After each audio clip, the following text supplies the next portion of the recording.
Okay, we're gonna do a raw reaction here. Let's do this. I have 60,000 in student debt, 2 degrees, and I can't get a job still. Okay, well.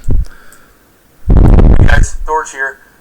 This video isn't scripted. I'm just gonna go off the cuff. This is I just want to vent. I want to vent a little bit. I made a video about 2 weeks ago, also venting and ranting about the state of the world, about people I know getting replaced with AI, and about graduating college at what I believe is one of the worst times in human history to graduate college. And it'll be up here, it'll be in the description down below. I recommend you watch that all the way through. It's only about 10 minutes or so. Now, quick rundown. I have 2 bachelor's degrees.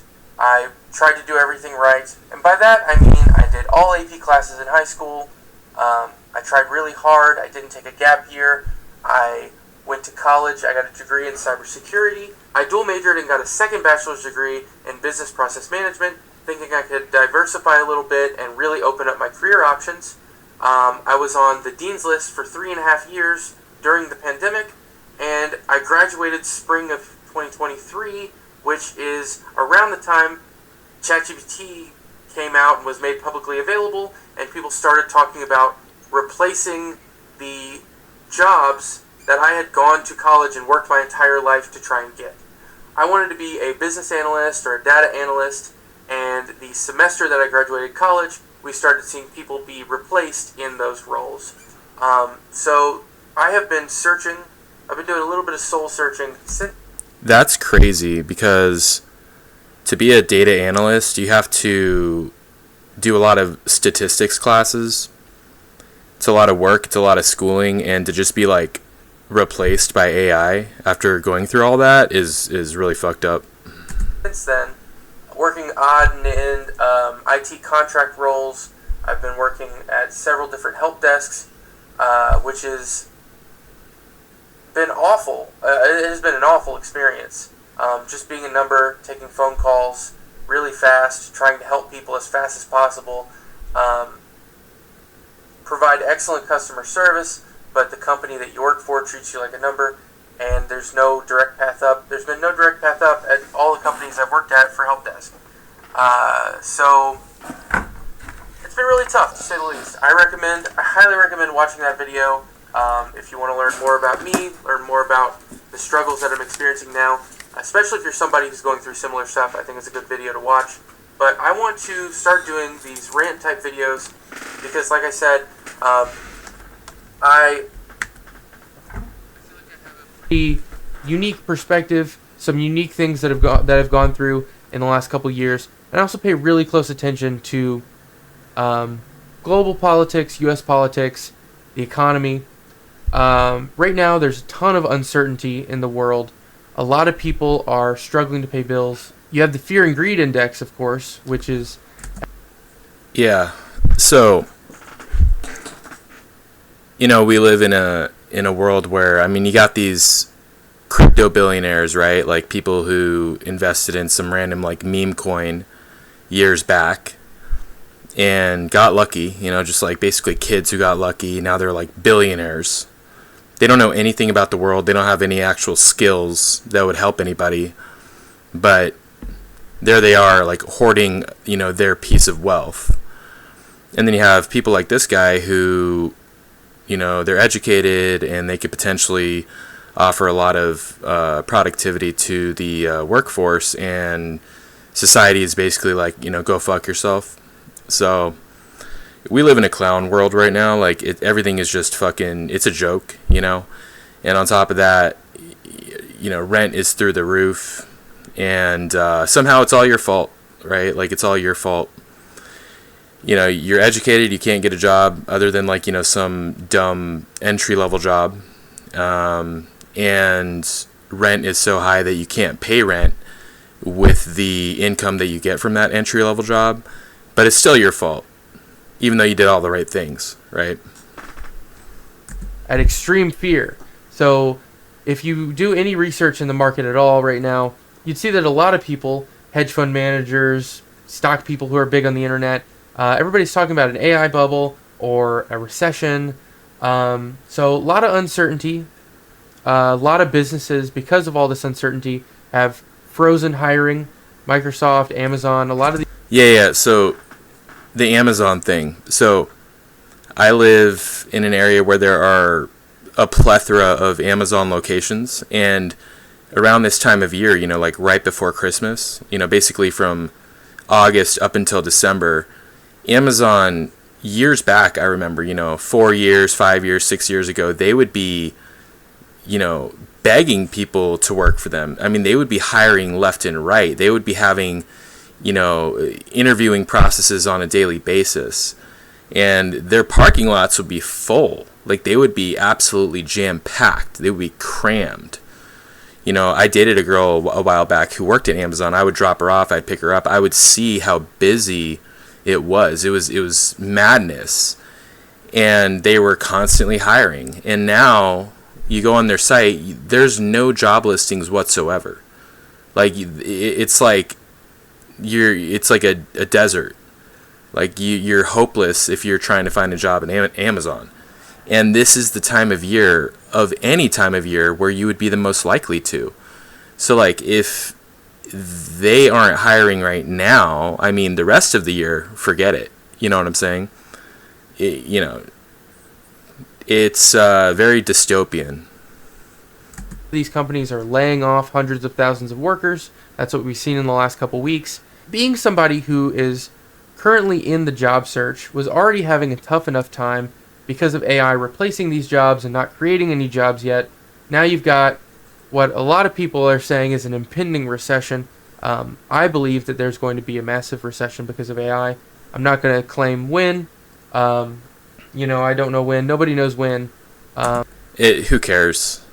Whether there's a recession or there's not a recession, you're going to be broke. I'm going to be broke. Like, everyone's going to be broke either way. You know what I'm saying? Like, do you really think that your life is going to be any worse? Like, can it really get any worse? Honestly, I mean, knock on wood. But, like, you know what I'm saying, right? Like, we're at the threshold right now where, if you're working an entry-level job and you have to pay rent, like, you are one car problem away from having your whole life fucked. From, like, being homeless, from, just basically being destitute, right? So, I mean, we're already at rock bottom. So, like, whether the economy is shit or whether the economy is amazing, like, we're still going to be going through shit, right?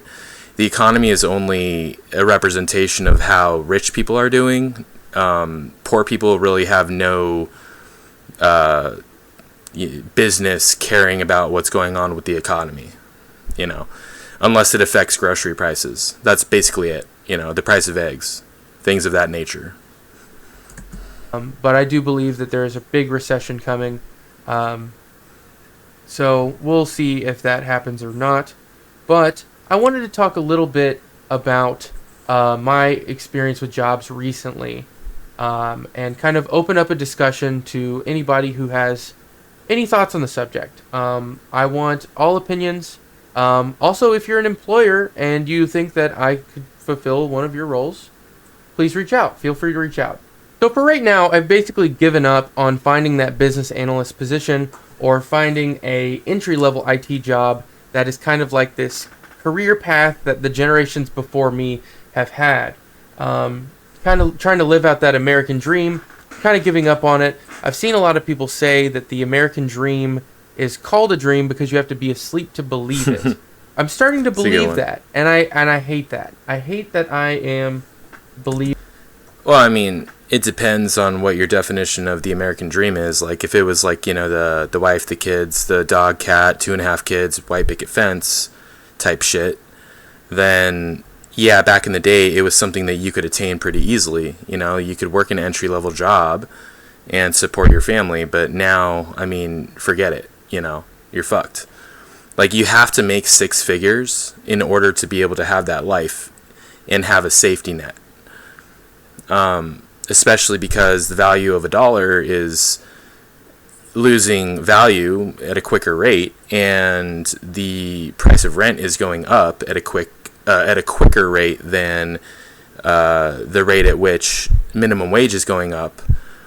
So, the American dream, yeah, it's dead now. You got to be asleep to believe it now, basically. Back in the day, no, but now you do. Believing that. But I've all but given up on finding this entry-level corporate job and kind of going through the motions that you're supposed to go through, I guess. You get out of college, you work your way up the corporate ladder, yada, yada, yada. Well, if corporations aren't hiring for your job, then... By the way, that's not my American dream. The wife, kids, picket fence, all that bullshit, like that. That's like NPC life, in my opinion. That's not. I'm just saying that's like the quote unquote standard American dream, right? So, just for clarification. I guess it's time to stock shelves or go cook food. I know a lot of people who are... Bro, good luck even getting a job. I mean, like, even fast food jobs or, like, stocking jobs, even they are stingy with hiring right now. So even the bottom of the barrel jobs are hard to get. Who got accounting degrees or finance degrees, and they're under pressure of losing their job right now. So the other aspects of business are not safe either. It's not just IT, it's not just cybersecurity. But since giving up on that corporate climb and getting my foot in the door, I have started applying a lot for management trainee positions, which is like, hey, we'll take anybody with a degree and we'll train you how to be a manager for whatever their company does. So I've been applying for a lot of those management trainee positions and a lot of assistant store manager jobs, various grocery chains, various retailers, just trying to get my foot in the door. And I have applied for maybe 20 management trainee or assistant manager jobs. Bro, that's crazy, like, going through all that schooling to be, like, a glorified cashier. Like, you're a glorified, like, grocery clerk. Like, that's crazy, bro. Like, 2 degrees, 60K in debt. Like, degrees that are respectable. They're not just, like, I have this art degree and it's really vague. Like, you have degrees that are more concrete. And you're going to be like a glorified fucking cashier. That's crazy. In the last couple weeks, and I've gotten nothing but emails saying, no, we went with another candidate. No, we went with another candidate. So, Wow. Me, somebody with a business process management degree, an IT degree, proven project management experience, and I am running a company on the side. I'm trying to get a company off the ground with a couple of my friends. All of that experience, and I can't even be an assistant manager at a store. Not a store manager, an assistant manager. So, I don't know if I'm overqualified for that job or what, but I think I should at least get an interview. I'm definitely qualified for an interview. A lot of these things are like, it's a combination of qualifications and knowing people, and then like they're gonna see like, this guy's out of college, he has all of this, this experience, he has these degrees, and they're pretty like impressive degrees. If he comes into this grocery chain with a bunch of like potentially uneducated people, doesn't mean stupid people, but let's just say like on paper uneducated, from a college perspective, they might think that you might come with some sort of arrogance. Not that you are arrogant, but because that's just what they're thinking when they read your resume. You know what I'm saying? To be an assistant manager at a retail place. This is ridiculous. So, on that note, I have 2 years of college and basically like an associate's for transfer, and most of my classes were like math and science related. I don't mention that when I apply for entry-level jobs, because I noticed that when I mention that, they never contact me. So I actually just don't mention it at all. Ever. Over all these years, I don't mention that whatsoever. The other thing I wanted to talk about today, 3 months ago, I had gone to the Ford careers page. Ford, like the car company. I live in Kentucky, so there's a lot of Ford plants around here, and I thought maybe I could get an entry-level business position at one of their manufacturing or assembly facilities. Upon going to Ford's website 3 months ago, all I saw was mid to senior level business positions at local assembly plants And when I tried to search jobs that I applied for, all of them were located in India. So if you want to think about Ford as being this American-made company, a lot of people around here do at least. You know, built Ford tough. There's a lot of... There's no such thing as an American-made company. There's no such thing as an isolated product in the sense that, like, every single part, every single aspect of it was created in America by Americans, by machines made in America. Like, that just doesn't exist. And I mean, like, we're basically just being replaced, over time by, you mentioned AI, that could be a potential, but also just by people outside of our country. Like, we've been outsourcing to India and China for, forever, basically.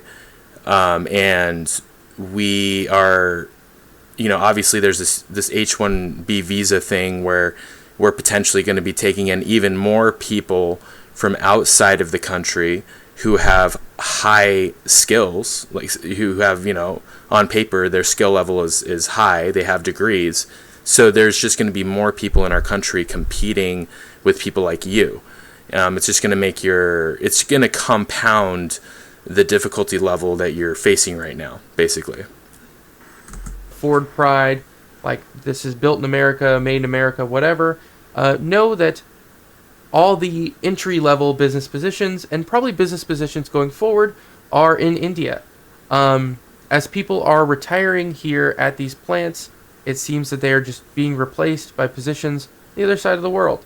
Now, say what you want about outsourcing, but, you can have opinions about that however you want, but if you're going to say that your car was made in America and built in America and whatever, you shouldn't be firing Americans and then still making that claim. That's all I'm saying. So... Yeah, we're just a number, like, everything is a number to these companies. They look at the paper, and they just figure out what can we slash, and, if you're causing them to spend more money than if they were to outsource, then they're just going to slash you. That's the way these businesses run. That's why they're so big. That's why they're so successful, because in order, like, there's two ends of the spectrum. There's, like, moral, being like somebody or like a company that has like a decent moral compass, and then there's profit on the other end of the spectrum. So you can't have both. Like, if you move toward being more of a moral company, you're going to move away from profit. And if you move more toward wanting to be profitable, you're going to move away from having a moral compass. You just can't fucking have both. It's unfortunate, but that's just the way that it is. I gave up on getting a business job at Ford. My parents have several friends that have worked at Ford for 30, 40 years and really talked it up as being a great career. So I was like, I'm going to give Ford another shot. I checked today, no business positions still, but my dad was like, hey, why don't you just go work the assembly line? Why don't you just do manufacturing at one of their assembly plants? Bro, that is the worst fucking, like, story if you end up doing that, like, that I've heard from somebody with those types of degrees not finding work. I've worked in manufacturing plants. No, dude, like, those are not jobs that you want to go to, like, with a college degree. Like, those are rough around the edges types of jobs. Like, you don't want to do it. Trust me. I've spent years doing work like that. You don't want to go there. And I was like, cool, let's do it. That sounds great.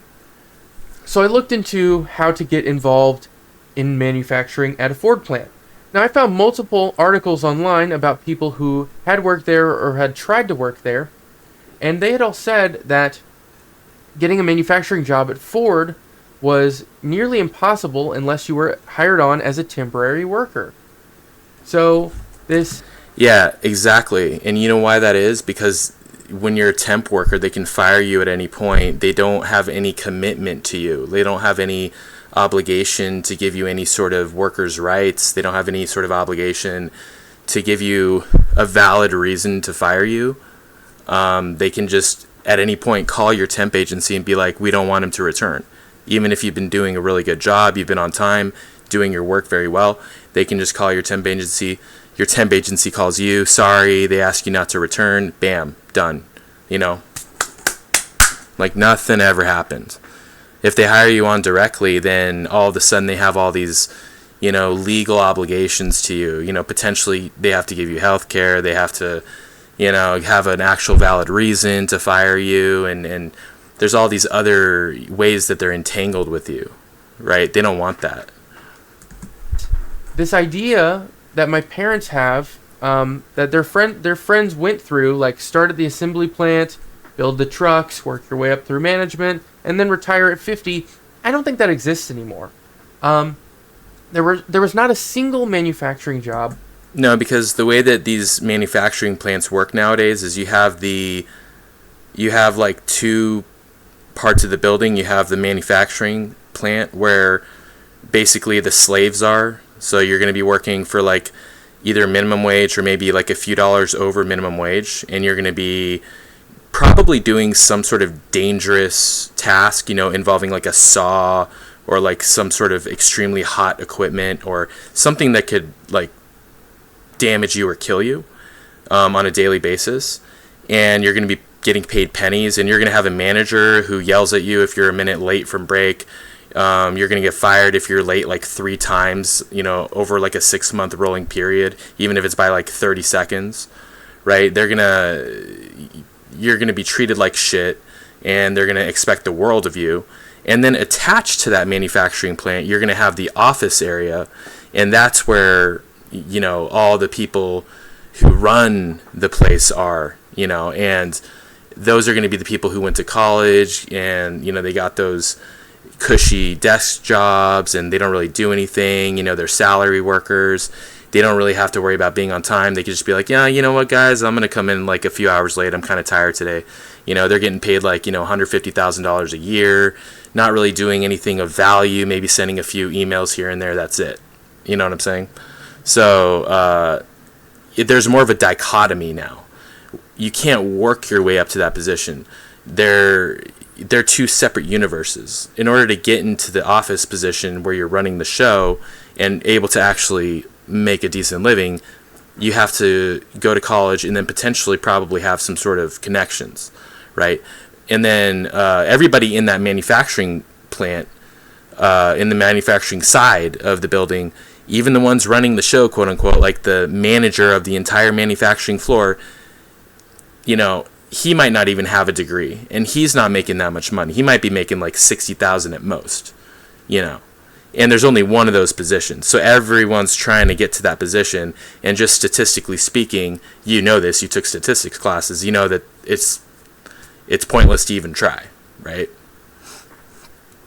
Because if assistant managers, like the supervisors on the floor who are below that top manager's level, see that you have potential to become one of them, like one of the assistant managers or, you know, supervisors, they'll see you as a threat and they'll try to take you out before you even have a shot at moving up in the company. I've dealt with this before. I've worked in manufacturing plants where I was treated like absolute shit and gaslit when I was like one of the best workers.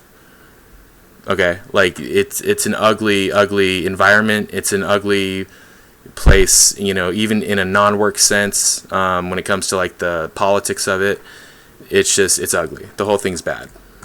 Listed on Ford's website for any of the plants around me, and I thought, hey, I'm gonna call the union and see if I can get in that way. So I called the exact union for the assembly plant near me, and they told me that this plant was going to be shut down for a year so that they could retool it or whatever, and they're laying off basically the entire assembly plant. So everyone bottom to top is getting laid off, and there's not going to be any work done there for a year.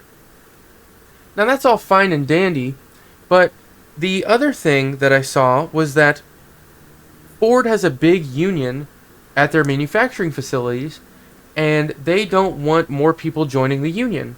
So apparently, the only way to get a manufacturing job at Ford without knowing someone there who gets you in is to be hired on as a part-time worker or a contractor, and I was told that it is very common for these contractors to not only never get the full-time promotion, but to be let go at 89 days. Because on your Literally, I was about to say that when I was saying how they abuse the temp worker system, but I was like, nah, I don't want to drag this on too long. These places, they will hire temp workers, and right before they get to that mark where they would be hired on, you know, based on the written contract, they'll let you go. Okay. I was literally about to say that, and then he said this. That's what I'm saying, is like, you don't want a manufacturing job. Like, they view you as like less than scum. You're not human to them. Like, you are the most expendable. You're less than expendable, right? You're less worthy to them than one of their tools. They care more about the tools and the machines and the saws and you know, all the welding machines and all of those things on the job site. They value those things more than you as a human being. Okay, so your 90th day, you're able to join the Ford union. So they hire on a lot of manufacturing temporary workers and then let you go at 89 days. Yep. So that's not great. Welcome to America. So I'm going to continue my search here for a job, not even necessarily one pertaining to my degrees, just one that makes an okay amount of money, just so I can pay my bills. I'm not trying to get rich here. I just want something I don't hate that pays my bills. If you're an employer in the area and you think that I would be a good fit, please reach out. I'm open to most things. I wanted to make this video, and I want to keep making these videos as open platforms, open Dang, we're almost already at the end. Wow. forums for people to discuss with me and discuss with other people who are concerned about things that are going on in the world, things that I talk about in the videos, and just kind of share ideas, share advice, and help each other out. So I think that in this time where a lot of people are being laid off, a lot of people are not able to get jobs that they went to school for and went into huge amounts of debt for, in this age, I think that it is most important to be persistent, to keep trying, to keep your head up, and to have backup plans and create backup plans. If you went to college for one thing, have a plan B, have a plan C. You got out, you got the degree, right? And that degree will apply to a lot more than just that job. A lot of jobs want to see that you have the degree, you persevered through it, and I think that as long as we keep our heads up, you know, we're all going to be fine. I'm going to find a job. You all are going to find jobs. I think it's all going to work out. I mean, I appreciate the positive outlook. I don't know if I necessarily agree from a realistic perspective, because they're bringing in, like I said, the H-1B visa workers. They're just going to be competing with college-educated people here. So that right there is going to cause more competition. And here's the thing, is if they're being brought over, it's because they already have jobs lined up. Meaning, they're not going to come over and then compete with you. They're going to come over, and they will already have had the job that you applied for secured. So there's that. And then, of course, you know, the AI thing, I'm kind of 50-50. Maybe they'll replace some jobs with AI. Maybe they won't. Who knows? You know, and they're always finding ways to cut people, you know, cut employees. That's what these corporations do. You know, that's what these people hire up in these offices who've never even stepped foot in the manufacturing plant. You know, they're deciding who gets cut from the manufacturing plant. They don't even know the logistics of how things work, but they just see things on paper and they say, cut these jobs, cut these supervisors. Do we really need 4 managers? You know, cut this one, so we only have 3, right? Everyone's a number to these people. And their job is to make sure that they cut your jobs. They cut your opportunity to be able to easily find a job. That's their job. So there are people whose jobs it is to actively work against your best interest. welcome to America. But the short to midterm, with a potential impending recession and all these, economic sites just talking about how everything's crazy, everything's uncertain. Keep your head up. Work on you. Now is the time to work on you. Build your skills, finish out school, apply for everything under the sun, and see what sticks. See what you like. I saw a comment on a TikTok the other day. They said, "The economy is so bad, you might as well chase your dreams." And I thought, I agree with that, actually. Do it, whatever it is. If you want to be an artist, if you want to be like a content creator, like whatever it is, like you're gonna be living in squalor no matter what. You might as well live in squalor and chase your dreams, even if it means that you have to spend a little bit of the little money that you have, to be able to like attempt to chase your dreams. Like at least you're trying, right? Because like the idea of just working your way up with all the competition and the fact that they're bringing in people from outside of the country to like basically exponentially increase the amount of competition and the difficulty level that you're facing.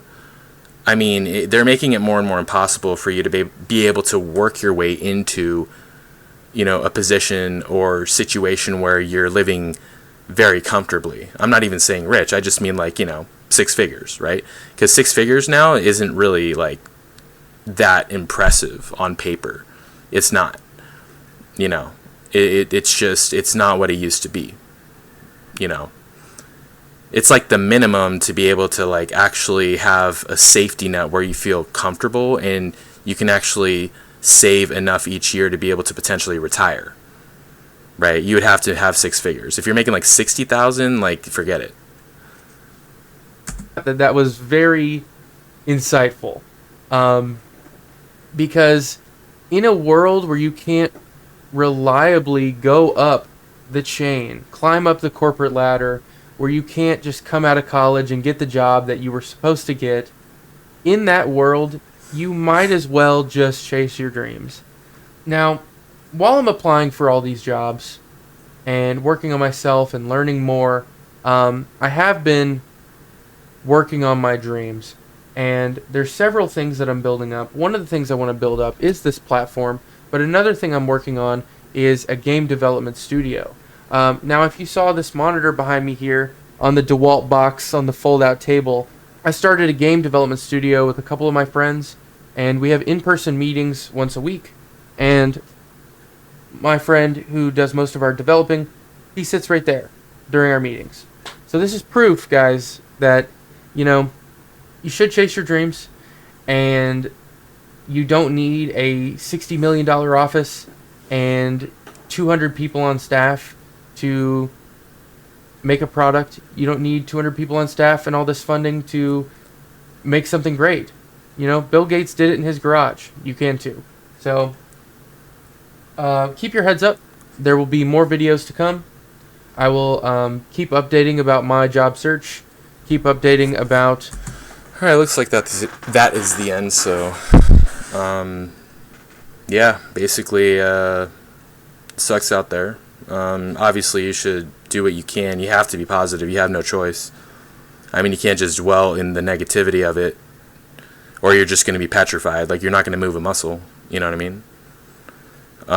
You have to, like, put one foot in front of the next and tell yourself that it will get better. Even if you don't believe it, you have to tell yourself enough times to where you think it's a possibility. It's the only way to actually make it in today's society and quote-unquote economy, if you want to use that word. All right, well, thanks for watching, guys. Bye.